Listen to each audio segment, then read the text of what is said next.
इसलिए कसम खा लो कि आज के बाद हम कोई दूसरी बात सुनेंगे नहीं जो हम। नमस्कार, बहुत बहुत स्वागत है आप सभी का अखंड भारत टीवी में। मैं हूं आपके साथ निशा लखवाल और रुक करते हैं इस वक्त की बड़ी खबर का। कराने के लिए आज ये गोष्ठी के लिए बहुत अभिनंदन करना चाहते हैं हमारे आदरणीय अग्रवाल जी का, जो लाला हरदेव साहे जी के संगठन से हैं। उनका भी बहुत स्वागत करना चाहते हैं। आजादी के आंदोलनों में जिसका बहुत ही ज्यादा कार्य रहा लाला हरदेव साहे जी, उनके ही संगठन से आप हैं और सीधे तौर पे उनके रिश्तेदारी परंपरा में आप आते हैं और आप अभी देश में गोमाता को, राष्ट्रमाता का सम्मान दिलाने के लिए सहज रूप से खड़े हो चुके हैं और इस कार्य को कर रहे हैं।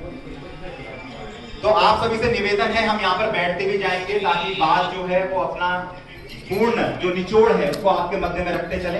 गोरक्षा दल के हमारे आदरणीय रॉकी राणा जी का बहुत स्वागत है।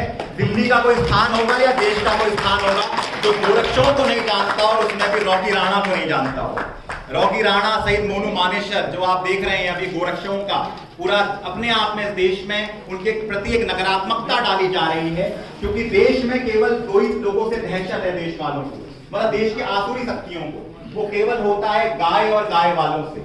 तो इसी रूप में गोरक्षों का हम पूर्ण सम्मान करते हैं और गोरक्षों की इस भावना में हम हर क्षण साथ हैं और उनके प्रति अगर कोई भी दिक्कत आएगी, समस्या आएगी, तो हमारा पूरे संगठन सहित हमारे जितने गौ भक्त है भारतवर्ष के, वो उनके साथ प्रतिपल खड़े रहेंगे, ये हमने आश्वस्त भी करना चाहते हैं।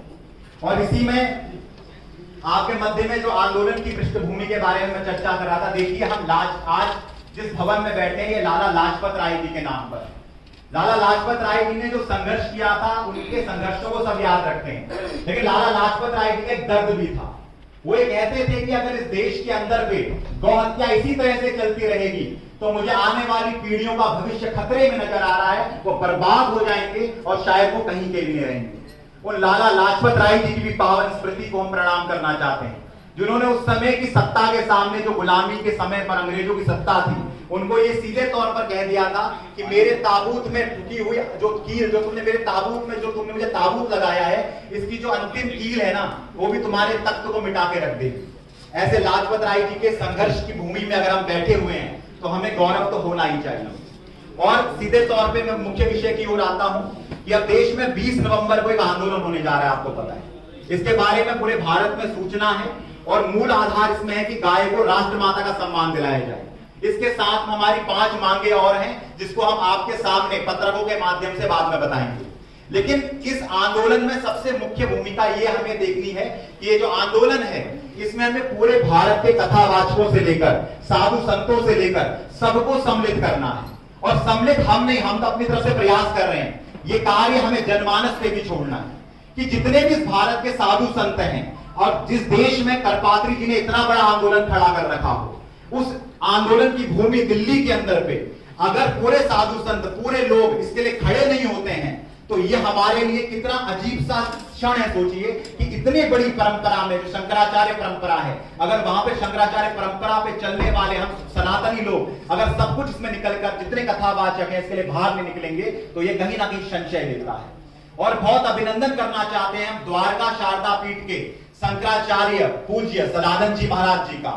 बहुत अभिनंदन करना चाहते हैं हम पूज्य शंकराचार्य ज्योतिष पीठाधीश्वर अभी मुक्तेश्वर आनंद जी का, दक्षिण पीठ का और साथ में पूरी पीठ के आदरणीय शंकराचार्य पूज्य निश्चलानंद जी का।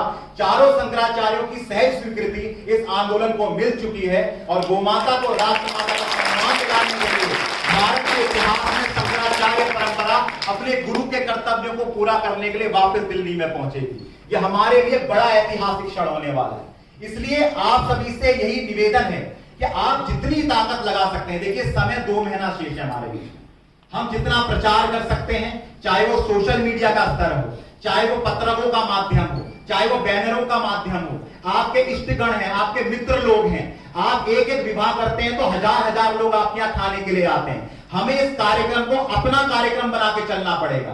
परम पूज्य गुरुदेव ने पूरे भारत में कहा है कि ये किसी झंडे और डंडे की लड़ाई नहीं है, यहाँ पर किसी संगठन का नाम नहीं है। और पूज्य शंकराचार्य परंपरा के द्वारा जो आयोजक इसके लिए बने गए हैं, जो आयोजन समिति इसकी रहेगी, उसका नाम रखा गया राष्ट्रमाता गौ मंगलम अभियानम। और इस अभियान के तौर पर शंकराचार्य परंपरा गौ माता को राष्ट्रमाता का सम्मान दिलाने के काम पे खड़ी होगी। और ये पूरा कार्यक्रम रामलीला मैदान में किया जाएगा।